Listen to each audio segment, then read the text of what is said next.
everyone. My name is Larysa Essex. I work for the Toronto Public Library and have for about the past 20 years or so. My current role is as Senior Services Specialist for e-learning. I'm a member of OLITA and have been for about the past 3 years. I work on a team of 3 that is responsible for the Let's Learn Tech project, which is a suite of IT training courses available through Cisco's Networking Academy. The courses range from introductory to advanced and cover topics such as cybersecurity, the Internet of Things, Python, Linux, and networking. Our team is responsible for the administration of these courses and of the online platform. The courses are available year-round as self-directed online learning courses. We offer new courses about every 4 months or so. So it would be the same course, but just a new version, so that there's always a version available for anyone at any time. However, we also offer some of the courses as learning circles. So a learning circle is a lightly facilitated study group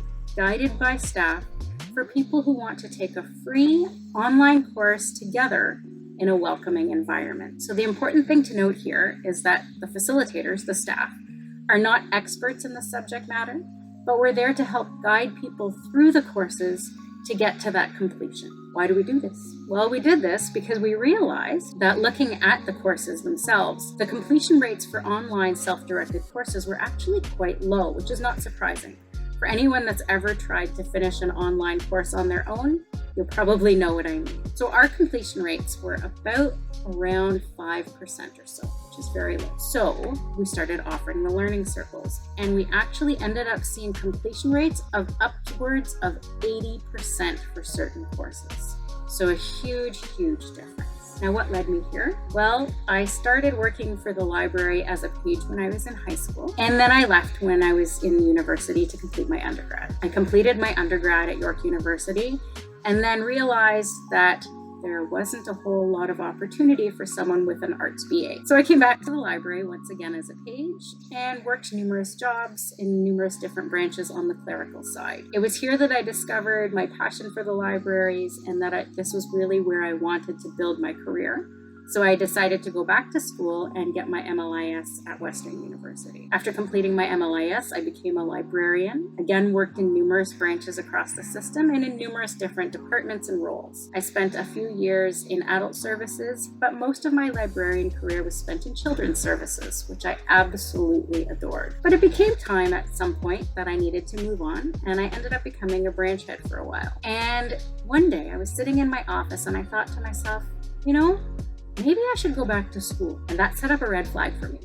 Me thinking that I wanted to go back to school meant that I was lacking something, that I wasn't learning as much. I'd worked in the system for so many years. I'd learned quite a lot, and I knew the ins and outs of branch life. So I was ready for something new, and I needed a new challenge. I had never really given technology much thought. I, of course, used technology. That's inevitable these days.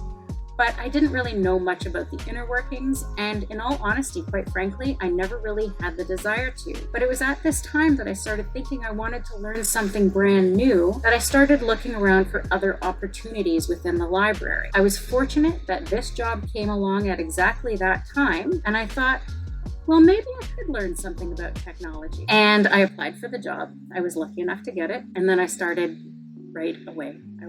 I dove in, and I started learning about the tech.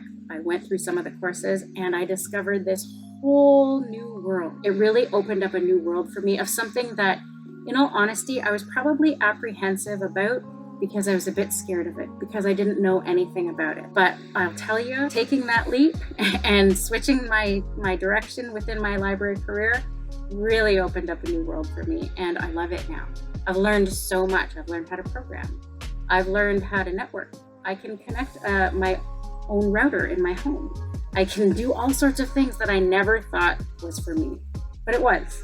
So what would I suggest that you check out? Well, I would suggest that you check out Cisco's Networking Academy platform. There is likely an academy near you where you can register for some courses.